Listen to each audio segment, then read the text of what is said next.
Halo teman-teman semua, selamat datang kembali di channel Tricode Indonesia. Di video kali ini kita akan melanjutkan pembahasan kita terkait belajar HTML untuk pemula. Dan pada video kali ini, kita akan melanjutkan pembahasan kita dari video sebelumnya, di mana pada video sebelumnya kita sudah membuat kerangka dasar HTML, dan langsung saja kita buka folder projectnya. Di sini kita sudah membuat folder belajar HTML, dan kita sudah ada di pertemuan ketiga, dan pertemuan 2 ini merupakan pertemuan dari video sebelumnya. Jika kita buka, maka sebelumnya kita sudah membuat website sederhana seperti ini, menampilkan sebuah teks bertuliskan belajar HTML untuk pemula, dan ya cukup sederhana, hanya berupa teks seperti ini. Dan di video kali ini kita akan melanjutkan pembelajaran kita terkait dengan elemen paragraf. Nah, di sini teman-teman bisa mengcopy saja atau menduplikat folder pertemuan kedua ini.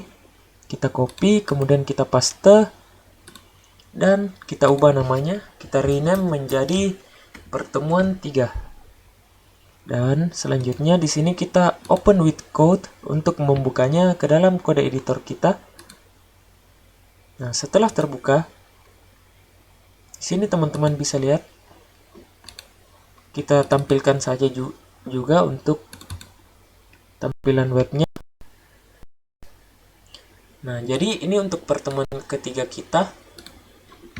Ini masih sama seperti pertemuan kedua sebelumnya. Kita ubah di sini menjadi word wrap supaya teksnya turun ke bawah. Kemudian sidebarnya kita tutup. Nah, jadi ini untuk pertemuan ketiga kita sudah membuat sebuah paragraf di sini. Misalnya kita buat paragraf yang panjang, misalnya belajar HTML untuk pemula melalui playlist, atau teman-teman juga bisa menggenerate teks yang panjang secara random menggunakan lorem. Jadi lorem seperti ini, kemudian tekan tombol tab, maka akan secara otomatis menggenerate teks secara random. Dan jika kita save dan kita refresh di sini, maka teksnya sudah tampil.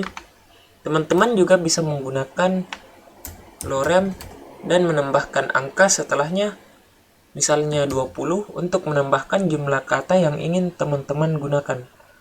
Misalnya di sini saya gunakan lorem 20, maka otomatis jumlah kata yang digenerate berjumlah 20 kata.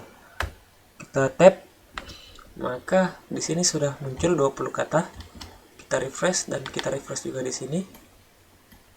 Maka sudah tergenerate 20 kata di sini. Bisa kita tambah lagi, misalkan lorem 10 supaya lebih panjang lagi, dan kita save lagi dan kita refresh, maka sudah menjadi seperti ini.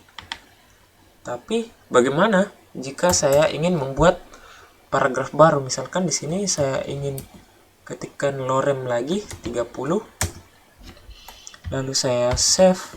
Di sini saya buatkan space. Maka bisa teman-teman lihat di sini, atau kita bisa berikan dulu pembatas di sini. Misalkan saya buat saja berupa teks pembatas di sini, saya save. Nah, di pembatas ini kita membuat baris baru. Jika saya save dan saya refresh, nah teman-teman bisa lihat pembatas ini tergabung dengan paragraf yang sebelumnya. Pembatas ini tidak membuat paragraf baru. Nah, jadi di sini kita perlu menggunakan tag paragraf atau tag P seperti ini. Kemudian kita tutup tag P ini ke dalam akhir dari paragraf yang ingin kita bungkus seperti ini. Jadi paragraf ini dibungkus dengan menggunakan tag P seperti ini. Nah, jadi kalau kita save dan kita refresh di sini, maka otomatis paragraf pertama dikelompokkan menjadi sebuah paragraf. Dan untuk pembatas ini bisa teman-teman lihat, ini sudah terpisah dari elemen paragraf yang pertama. Jadi untuk elemen kedua ini, pembatas ini bisa kita bungkus juga menggunakan tag P seperti ini. Tutupnya kita taruh di akhir seperti ini. Ctrl Save. Untuk teman-teman yang ingin menggunakan auto indent, teman-teman bisa juga menggunakan Prettier, extension Prettier di sini.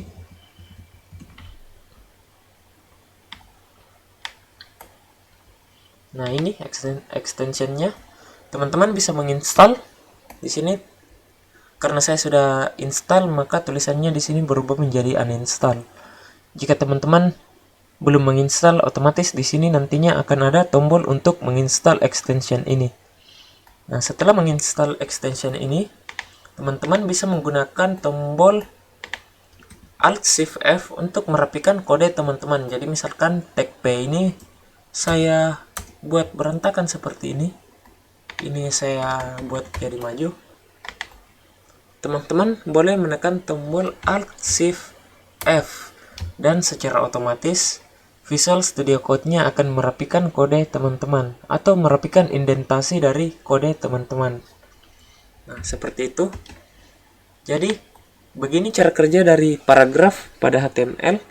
Kita bisa menggunakan paragraf untuk membungkus teks-teks yang akan dikelompokkan ke dalam sebuah paragraf. Jadi, misalnya lagi di sini kita tambah lagi paragraf 1. Ini adalah paragraf terakhir. Kita save, maka ketika kita refresh akan muncul juga. Tapi apa yang terjadi jika kita tidak menutup paragraf ini?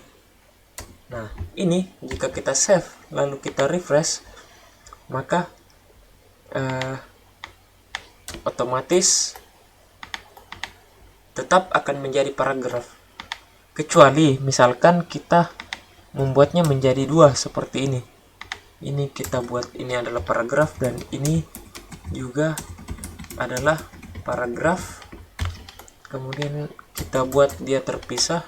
Nah, kecuali seperti ini, maka tetap saja teks ini dan teks ini akan terhubung menjadi satu baris atau satu kesatuan paragraf. Jadi kalau kita refresh, nah bisa teman-teman lihat ini adalah paragraf terakhir, kemudian ini juga adalah paragraf. Jadi ini tidak akan terpisah kecuali kita menggunakan tag paragraf seperti ini.